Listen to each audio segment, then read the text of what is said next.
La mission de l'entreprise, je pourrais vous décortiquer ça en 3 volets. Il y a le volet Monsieur, Madame, tout le monde. Il y a le volet compétitif avec les athlètes. Et il y a le volet récréatif. Le volet pour tout le monde, pour la masse, c'est ici dans mes écoles privées. Et aussi le compétitif, équipe de compétition dans mes écoles privées.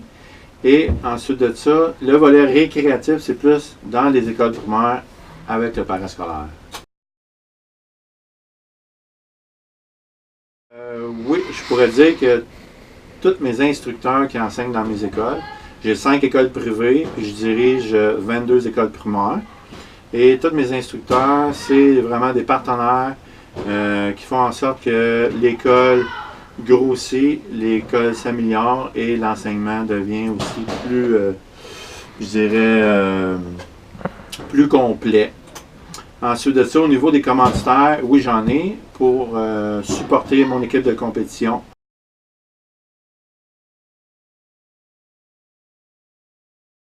Oui, moi, c'est sûr qu'on a des bacs de recyclage, mais à travers l'entreprise, vu que j'ai beaucoup d'élèves, puis il y en a qui commencent, malheureusement, il y en a qui arrêtent après 1 an, 2 ans, 3 ans.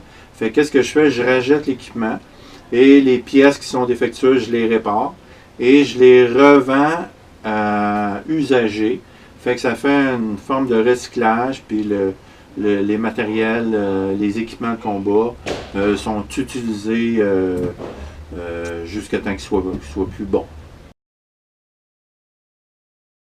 Ma clientèle part de 3 ans. J'ai des groupes de 3, 4 ans, 5, 6 ans, 7 ans et plus, les adultes aussi jusqu'à 70 ans, et aussi les athlètes, bien sûr.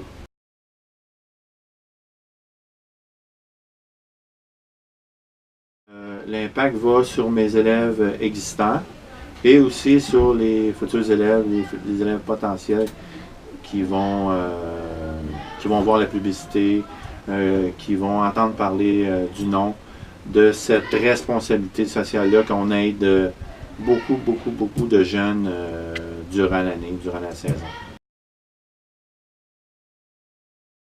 Comme je disais tantôt, mes partenaires, on parlait de partenaires, j'ai pas d'employés. Mes instructeurs, c'est mes partenaires.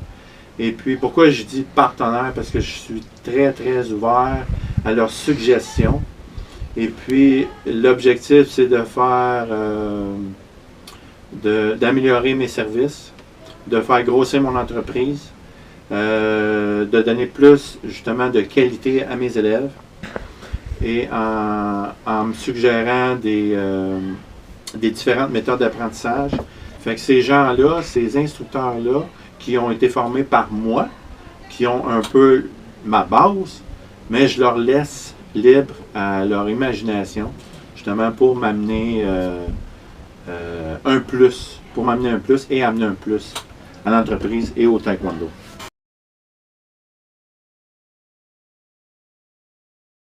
Les différents paliers de fédération.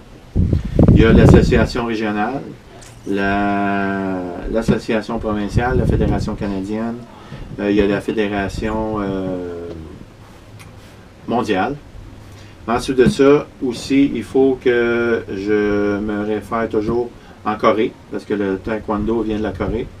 Puis la maison mère là-bas s'appelle le Kukiwon. Il y a aussi les différents clubs de karaté dans la région. Les différents clubs de karaté dans la région qui augmentent de plus en plus. Quand je suis arrivé, moi, il y a 23 ans, comme j'ai dit, il y avait un club de karaté et moi, je me suis installé. Aujourd'hui, il y a à peu près 10 clubs de karaté dans un rayon là, de 10 km. Il y a aussi d'autres écoles de taekwondo. Moi, c'est sûr que j'ai pris une bonne part du marché. Mais il faut toujours que je sois productif, travailleur, pour justement promouvoir mon taekwondo et toujours arriver avec des nouvelles idées pour motiver les jeunes. Ben moi, c'est égal pour tout le monde. Au niveau des prix, c'est la même chose pour tout le monde, dépendamment de l'âge.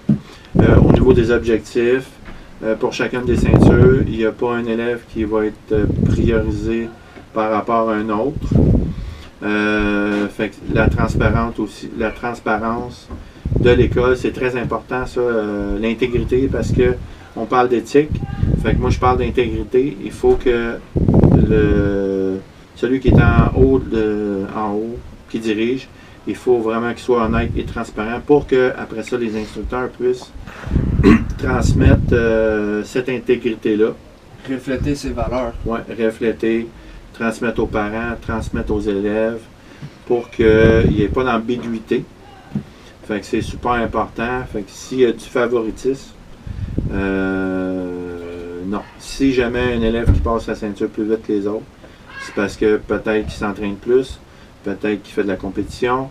Fait qu'à ce moment-là, c'est vraiment justifié le fait qu'un élève avance plus vite qu'un autre. Je dirais les forces, c'est mon réseau qui est immense, le nombre de cours que je donne par semaine et aussi l'avantage, c'est qu'avoir beaucoup d'élèves, c'est que je peux séparer mes groupes. Fait que je peux faire des groupes de débutants, des groupes intermédiaires, des groupes avancés.